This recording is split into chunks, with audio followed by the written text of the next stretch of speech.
আসসালামু আলাইকুম। সবাইকে স্বাগত জানাচ্ছি আমার দেশ মিড ডে নিউজে। সঙ্গে আছি আমি মাহবুবুর রহমান। শুরুতেই সংবাদ শিরোনাম।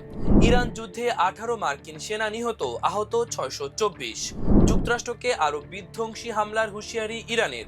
পদত্যাগী রাষ্ট্রপতির আগের অপরাধের বিচারে বাধা নেই, বললেন প্রধানমন্ত্রীর তথ্য উপদেষ্টা।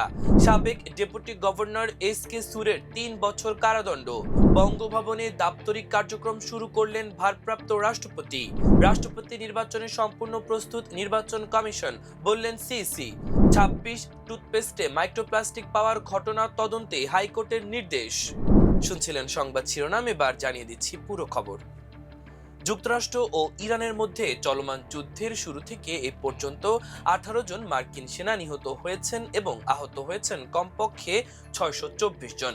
মার্কিন প্রতিরক্ষা মন্ত্রণালয়ের সদর দপ্তর পেন্টাগন নিশ্চিত করেছে এ তথ্য।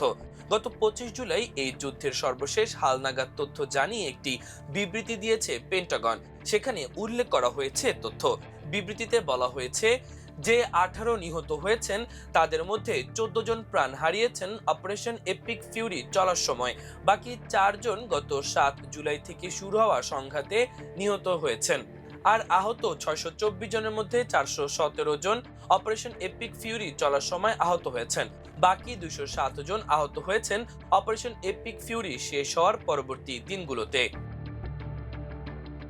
যুক্তরাষ্ট্রকে কোনোভাবেই শান্তি বা যুদ্ধের সময়সীমা নির্ধারণ করতে দেবে না ইরান। দেশটির পররাষ্ট্র মন্ত্রণালয়ের সাপ্তাহিক সংবাদ সম্মেলনে মুখপাত্রের দেওয়া বক্তব্য থেকে সবচেয়ে গুরুত্বপূর্ণ এই বার্তাটি স্পষ্ট হয়েছে। তেহরান মূলত দুইমুখী বার্তা দেওয়ার চেষ্টা করছে। একদিকে তারা জানাচ্ছে ভবিষ্যতে যে কোনো ধরনের সংঘাতময় পরিস্থিতির জন্য দেশটি পুরোপুরি প্রস্তুত। একই সুর ফুটে উঠেছে ইরানের সেনাবাহিনী প্রধানের বক্তব্যেও।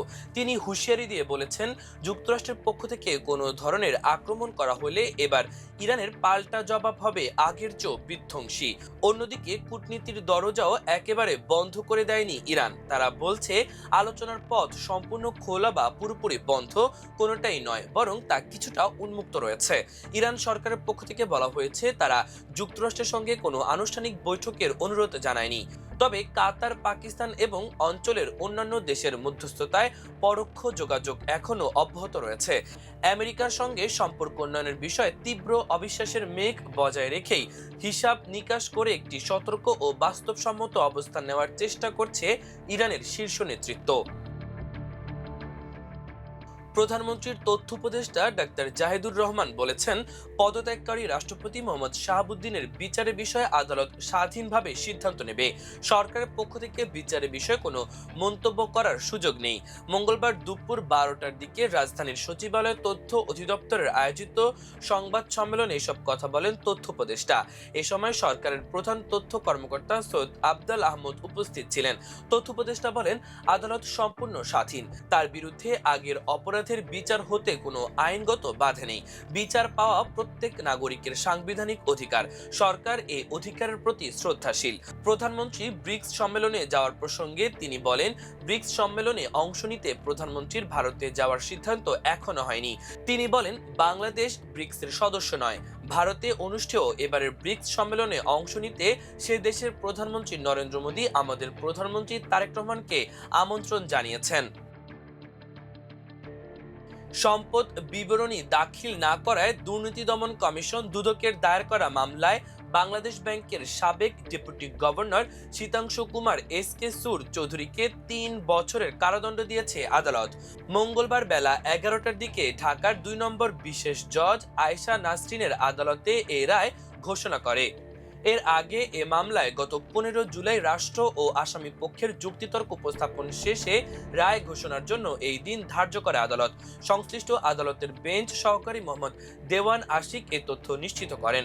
মামলায় দুদকের অভিযোগ, আসামি এস.কে সুরের বিরুদ্ধে আয় বহির্ভূত সম্পদ বা সম্পত্তির মালিক হওয়ার অভিযোগে নিজের ও তার ওপর নির্ভরশীল ব্যক্তিবর্গের নামে বা বেনামে অর্জিত যাবতীয় স্থাবর বা অস্থাবর সম্পদ বা সম্পত্তি, দায় দেনা, আয়ের উৎস এবং তা অর্জনের বিস্তারিত বিবরণী আদেশ পাওয়ার 21 কার্যদিবসের মধ্যে দাখিল করার জন্য নোটিশ জারি করা হয়।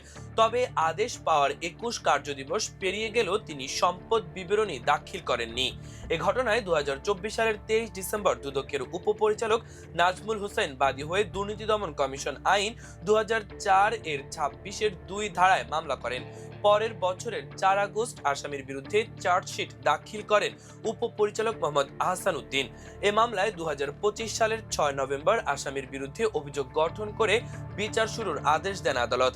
মামলাটির বিচারকালে 7 জন সাক্ষীর মধ্যে 7 জনের সাক্ষ্য গ্রহণ করেছেন আদালত। ভারপ্রাপ্ত রাষ্ট্রপতি হাফিজউদ্দিন আহমদ দায়িত্ব গ্রহণের পর প্রথমবারের মতো বঙ্গভবনে পৌঁছেছেন। মঙ্গলবার সকালে জাতীয় সংসদের সরকারি বাসভবন থেকে তিনি বঙ্গভবনে যান। সেখানে পৌঁছে রাষ্ট্রপতির কার্যালয়ে নিয়মিত দাপ্তরিক কার্যক্রমে অংশ নেন তিনি। সংশ্লিষ্ট সূত্রে জানা গেছে, ভারপ্রাপ্ত রাষ্ট্রপতি হিসেবে দায়িত্ব গ্রহণের পর এটি হাফিজউদ্দিন আহমদের প্রথম আনুষ্ঠানিক দাপ্তরিক কার্যদিবস। বঙ্গভবনে পৌঁছানোর মধ্য দিয়ে রাষ্ট্রপতির কার্যালয়ে তার আনুষ্ঠানিক কর্মযাত্রা শুরু হলো। এর আগে গত 24 জুলাই রাষ্ট্রপতি মোহাম্মদ শাহাবুদ্দিন পদত্যাগ করলে সংবিধান অনুযায়ী জাতীয় সংসদের স্পিকার হাফিজউদ্দিন আহমদ ভারপ্রাপ্ত রাষ্ট্রপতির দায়িত্ব গ্রহণ করেন। রাষ্ট্রপতি নির্বাচনকে কেন্দ্র করে প্রধান নির্বাচন কমিশনার CCAMM নাসিরউদ্দিন বলেছেন, প্রাথমিক আলোচনা সম্পন্ন হয়েছে। নির্বাচন কমিশনের সার্বিক প্রস্তুতি এবং আইনের বিধান ব্যাখ্যা করে তিনি জানান, কমিশন যে কোনো সময় রাষ্ট্রপতি নির্বাচন আয়োজনের জন্য পুরোপুরি প্রস্তুত রয়েছে। মঙ্গলবার জাতীয় সংসদে ভারপ্রাপ্ত স্পিকার কায়সার কামালের সঙ্গে আলোচনা করে তিনি এ কথা বলেন। সিসি জানান, নির্বাচনের তারিখ ও সময়সূচি এখনো চূড়ান্ত করা হয়নি। স্পিকারের সঙ্গে প্রয়োজনীয় পরামর্শ ও সমন্বয়ের পর নির্দিষ্ট দিনক্ষণ চূড়ান্ত করা হবে এবং তা গেজেট বিজ্ঞপ্তির মাধ্যমে সবাইকে জানিয়ে দেওয়া হবে। চিফ ইলেকশন কমিশনার নিজেই রিটার্নিং অফিসার হিসেবে দায়িত্ব পালন করবেন এবং কমিশন প্রাঙ্গণ থেকে যাবতীয় কার্যক্রম পরিচালিত হবে।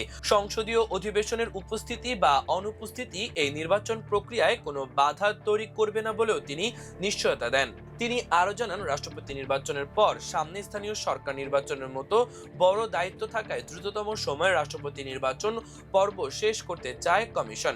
একই সঙ্গে সংসদীয় আসন সংক্রান্ত অন্যান্য আলোচনার বিষয়ে সাংবাদিকদের প্রশ্নের উত্তরে তিনি জানান, রাষ্ট্রপতি নির্বাচন ছাড়া অন্য কোনো আঞ্চলিক আসন বা বিষয় নিয়ে এই বৈঠকে কোনো আলোচনা হয়নি। সব প্রস্তুতি গুছিয়ে এনে যথাসময়ে আনুষ্ঠানিক ঘোষণা প্রকাশ করা হবে। দেশের বাজারে 34 টুথপেস্টের মধ্যে 26টিতে ক্ষতিকর মাইক্রোপ্লাস্টিক পাওয়ার ঘটনা তদন্তে 3 সদস্যের বিশেষজ্ঞ কমিটি গঠনের নির্দেশ দিয়েছে হাইকোর্ট। 15 দিনের মধ্যে এই কমিটিকে আদালতে তদন্ত প্রতিবেদন দাখিল করতে বলা হয়েছে। মঙ্গলবার বিচারপতি খিজির আহমেদ চৌধুরী ও বিচারপতি মোহাম্মদ জিয়াউল হকের হাইকোর্ট বেঞ্চ এই আদেশ দেন।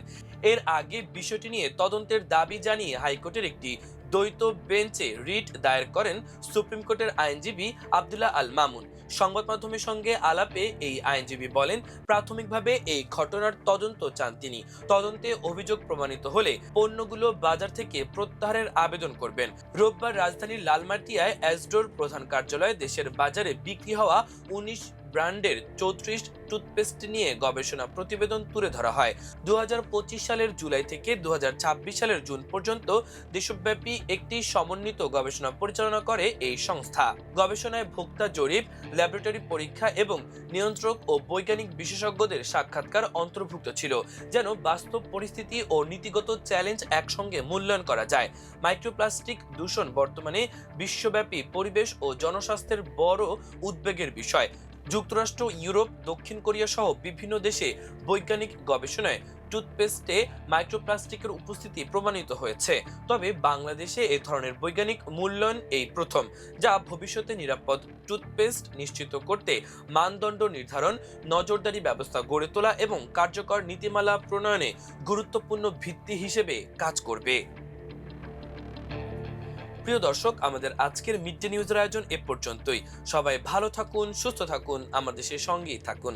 এতক্ষণ সঙ্গে থাকার জন্য অসংখ্য ধন্যবাদ। আল্লাহ হাফেজ।